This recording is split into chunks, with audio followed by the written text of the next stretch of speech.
D'une vive émotion, d'une tristesse certaine, d'être aujourd'hui l'objet de toutes les attentions du monde à travers un malheur qui s'abat sur tout le pays. Ceux qui sont décédés, c'est des Sénégalais venant de tous bords et dans un accident tragique. Et je dois dire que monsieur le gouverneur, quand il nous a informés, en relation avec les autres collègues, nous avons essayé de prendre les dispositions pour que les corps soient d'abord retrouvés, parce que certains corps étaient éjectés, et pour les amener à la morgue de l'hôpital régional Thierno Birahim Ndao, mais aussi que les autres blessés soient pris en charge correctement. Et je dois dire que l'administration territoriale, sous l'autorité du gouverneur, a fait un excellent travail en relation avec les forces de défense et de sécurité, mais aussi avec l'ensemble du personnel de santé qui s'est mobilisé comme pas possible pour trouver un appui à ces blessés. Bien entendu, nous avons été réconfortés par la présence de ses collègues Mansour Faye, en charge du transport, le collègue Samuel Ndioben, en charge de la solidarité nationale, mais aussi Madame Khemes Sène, ministre de la Santé. Et le plus grand réconfort que ces populations auront, c'est la décision du président de la République de venir de lui-même constater, mais aussi le deuil qu'il a décidé pour 3 jours, et les mesures qui seront prises sous son autorité par le Conseil interministériel et bien entendu par le Conseil des ministres le lendemain ou le surlendemain. Et Kaffrine aujourd'hui est dans la tristesse et dans la plus grande consternation au moment où une activité sportive devrait être organisée ici au centre municipal. Qu'est-ce que vous avez pris comme décision? Vous savez, il n'y a pas plus grand que la vie. Si c'est une seule vie qui a été perdue, il y a rien à dire. C'est simplement cette manifestation, il faut d'abord qu'il y ait vie. Malheureusement, il n'y a pas vie aujourd'hui dans ce pays. Donc forcément, ces manifestations passent au niveau secondaire.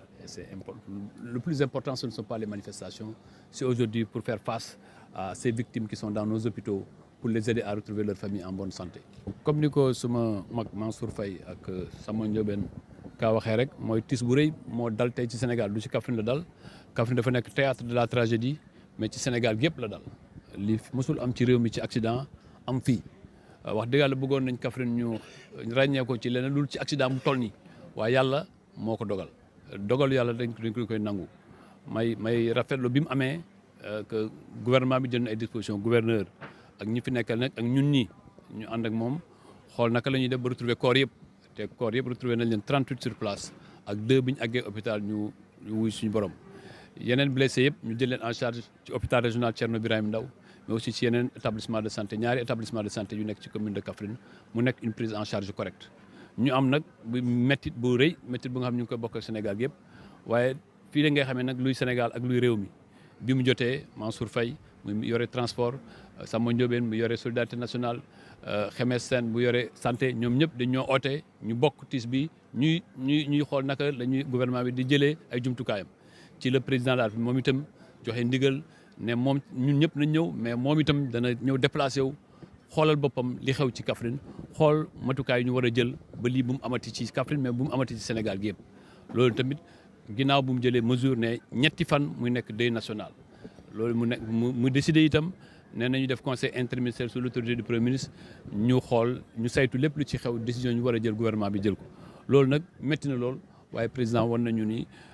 il est au cœur des Sénégalais lii dal Sénégal moom la njëkk a dal moom la ñu war a jaale lii xew tey ci Kaffrine. waaw monsieur le ministre ay bakkan yu rot mu waroon am benn xew-xew ci wàllu tàggat yaram yan décision nga. xam nga xew-xew moom balaa moo am ñu dund tey ay bakkan ñoo fi jógee bu doon benn bakkan sax dafa waroon def activité yi ñu fi doon def yëpp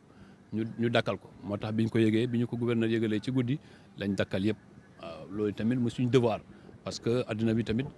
lii ci adduna la bokk métti na mais ci adduna la bokk kon voilà ku li ñu war a manifester suñu solidarité bu doon feneen sax tey Sénégal ñëpp arrêté lépp 50 nag ci Kaffrine. Merci monsieur le président.